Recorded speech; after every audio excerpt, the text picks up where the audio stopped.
नमस्कार, आदाब। दिन भर की बड़ी खबरों में आपका स्वागत है। मैं आपके साथ हूं मोहम्मद फैसल। बुलेटिन में आज बात होगी, गृह मंत्रालय ने महिला सुरक्षा को लेकर क्या सख्ती दिखाई, राजस्थान में पुजारी को कैसे जिंदा जला दिया गया, झारखंड हाई कोर्ट ने गुटखा और तंबाकू बिक्री बंद को लेकर क्यों लगाई फटकार, भीमा कोरेगांव हिंसा मामले में स्टैन स्वामी के पक्ष में क्यों उतरे झारखंड के सीएम हेमंत सोरेन, और बुलेटिन के आखिर में बात होगी, देश में कोरोना का क्या है हाल। केंद्र सरकार ने महिलाओं की सुरक्षा को लेकर सभी राज्यों और केंद्र शासित प्रदेशों को नया परामर्श जारी किया है। नए परामर्श में केंद्र ने राज्य से कहा है कि महिलाओं के साथ अपराध मामले में पुलिस थाने की कार्रवाई अनिवार्य कर दी जाए। गृह मंत्रालय की ओर से जारी एडवाइजरी में कहा गया कि महिला के खिलाफ अपराध यदि थाने के अधिकार क्षेत्र से बाहर हुआ है तो उस स्थिति में शून्य प्राथमिकी दर्ज की जाए। गृह मंत्रालय ने नया परामर्श जारी करते हुए कहा कि नियमों का पालन नहीं करना न्याय दिलाने के लिहाज से उचित नहीं होगा। अगर थाने के स्टाफ या किसी अधिकारी के द्वारा महिला अपराध में एफआईआर दर्ज नहीं की जाने की सूचना मिले तो उनको कठोर दंड दिया जाना चाहिए। कानून में इसके लिए सजा का प्रावधान भी है। जारी एडवाइजरी में यह भी कहा गया कि रेप के मामले में पूरी जांच 2 महीने के अंदर पूरी हो जानी चाहिए और इसका रिपोर्ट सरकार की ओर से बनाए गए पोर्टल पर अपलोड कर दिया जाना चाहिए। इस ऑनलाइन पोर्टल का नाम investigation tracking system for sexual offences है। यहां से मंत्रालय हर केस की निगरानी कर सकता है। बलात्कार का यौन शोषण के मामले में पीड़िता की सहमति से एक रजिस्टर्ड मेडिकल प्रैक्टिशनर 24 घंटे के अंदर मेडिकल जांच करेगा। फॉरेंसिक साइंस सर्विसेज डायरेक्टरेट ने यौन शोषण के मामले में फॉरेंसिक सबूत एकत्र करने और उसे स्टोर करने की जो गाइडलाइन बनाई है उसका पालन होना चाहिए। इसमें कहा गया कि महिलाओं के खिलाफ होने वाले अपराधों से निपटने के लिए केंद्र सरकार ने कानूनी प्रावधानों को और मजबूत किया है। केंद्र ने समय समय पर राज्यों के लिए कई एडवाइजरी जारी की है ताकि पुलिस महिलाओं के खिलाफ अपराधों पर सख्त कार्रवाई करे।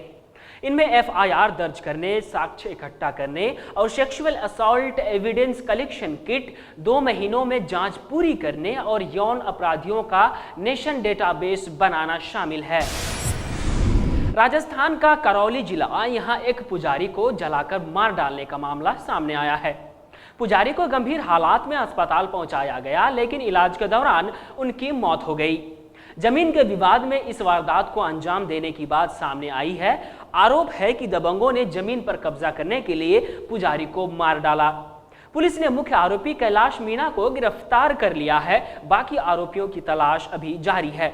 इस मामले को लेकर पुजारी के परिवार ने प्रदर्शन भी किया। शव को शुक्रवार देर रात जयपुर से गांव लाया गया। परिवार ने 50 लाख रुपए का मुआवजे और एक सदस्य को सरकारी नौकरी देने की मांग रखी है। जब तक मांगे पूरी नहीं की जाती तब तक अंतिम संस्कार नहीं करेंगे। वहीं इस मामले को लेकर गांव में विरोध और प्रदर्शन भी शुरू हो गया है। आपको बता दें, करौली के बुकना गांव जयपुर से 175 किलोमीटर पर है। झारखंड में प्रतिबंध के बावजूद गुटखा और तंबाकू जनित पदार्थों की धड़ल्ले से हो रही बिक्री पर हाईकोर्ट ने शुक्रवार को नाराजगी जाहिर की। एक जनहित याचिका पर सुनवाई करते हुए chief justice doctor Ravi Ranjan और डॉक्टर सुजीत नारायण प्रसाद की अदालत ने कहा कि गुटखा की बिक्री खुलेआम हो रही है। हर गली मोहल्ले में यह आसानी से उपलब्ध है। सरकार जब कानून का पालन नहीं कर सकती तो ऐसे कानून क्यों बनाती है? आखिर सरकार की कौन सी लाचारी है कि गुटखा के परिवहन, निर्माण और बिक्री पर रोक के बावजूद यहां गुटखा पहुंच रहे हैं और इसकी बिक्री भी हो रही है। अदालत ने मामले की सुनवाई नवंबर में निर्धारित करते हुए सरकार को विस्तृत रिपोर्ट पेश करने का निर्देश दिया।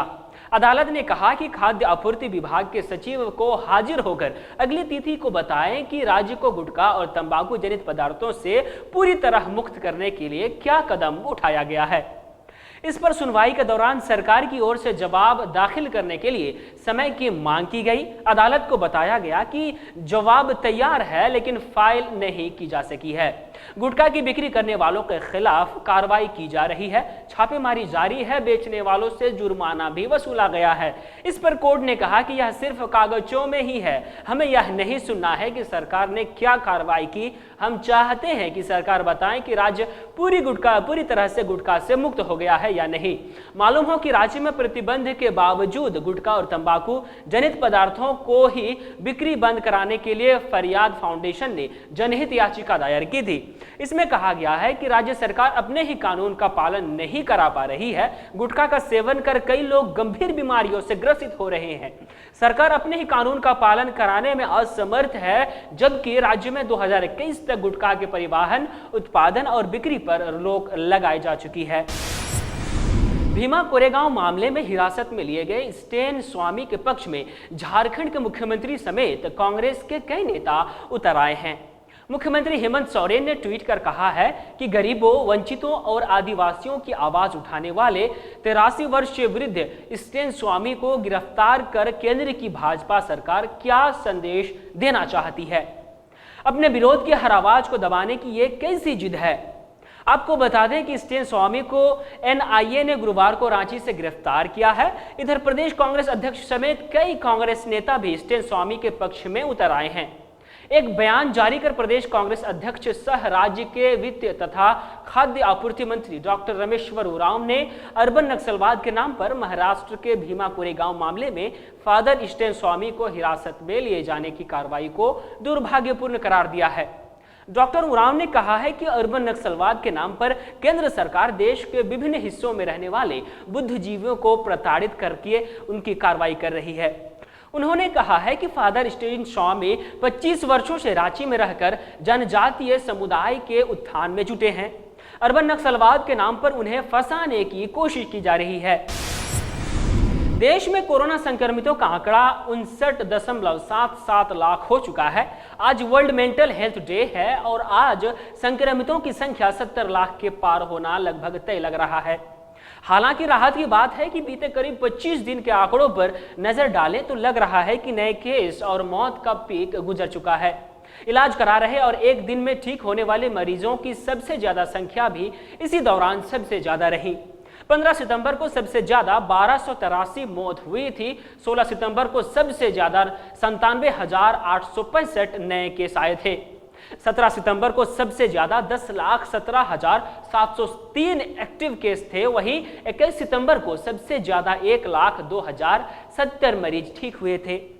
कोरोना दो तरह से दिमाग को नुकसान पहुंचा रहा है। पहला, यह मरीजों में दिमाग तक अपना असर छोड़ रहा है, उनमें सिरदर्द के मामले सामने आ रहे हैं। दूसरा, उन लोगों में तनाव और डिप्रेशन के मामले बढ़ रहे हैं जो संक्रमण से डर रहे हैं। Smart health care platform GOQII की हालिया रिसर्च बताती है कि देश में कोरोना के आने के बाद 43% आबादी डिप्रेशन से जूझ रही है। यह रिसर्च 10,000 भारतीयों पर की गई है।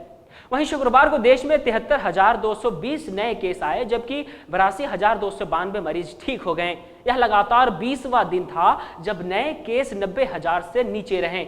इससे पहले 16 सितंबर को नए केस का आंकड़ा 97,860 के पीक पर पहुंच गया था। आज के बुलेटिन में बस इतना ही। बने रहे JK न्यूज नेटवर्क के साथ और हमारे YouTube चैनल को आप सब्सक्राइब करें, फेसबुक पेज और वेबसाइट को आप फॉलो करते रहें। धन्यवाद।